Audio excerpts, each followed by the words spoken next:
Good evening and welcome to Local Views. My name is Lawrence Gray. We've entitled this segment Straight Talk. Another topic that we have to deal with at the local level, which affects the body politic, is local newspaper coverage. A while back someone asked me what would happen if people voted intelligently, and I said, if people voted intelligently, they'd be ungovernable. Well, putting aside the humor, if people are going to vote intelligently, they have to be informed.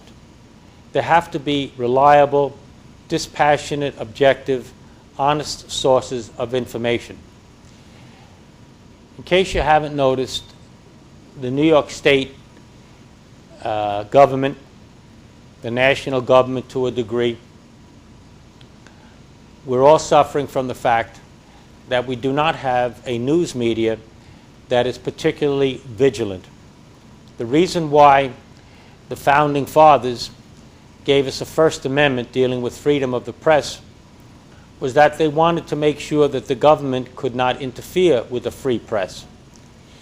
The First Amendment doesn't create the press.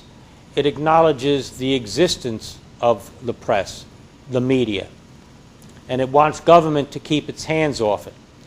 Well, there are many ways for government to put their hands on the press. One is the obvious way of censorship, which the courts stand ready to strike down on a moment's notice. Another way that the press is compromised is through a vehicle of corruption known as legal ads at the local level.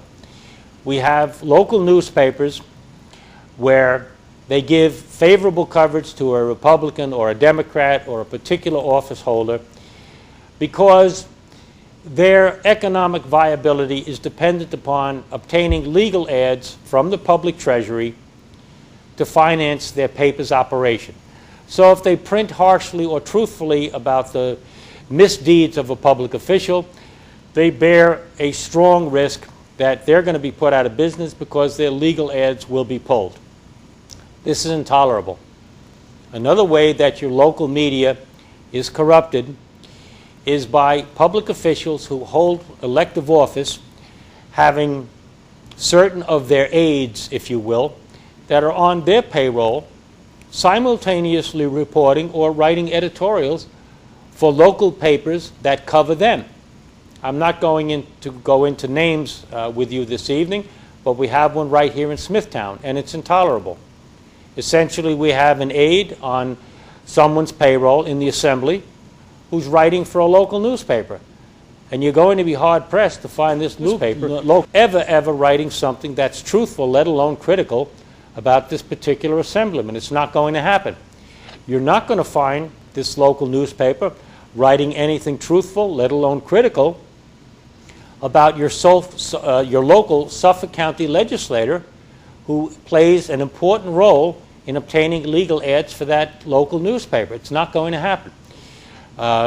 It works across party lines, whether it's Democrat, whether it's Republican. But the point is that your tax dollars are paying for those legal ads which go into a newspaper, and that newspaper is not giving you straight scoop, as it were.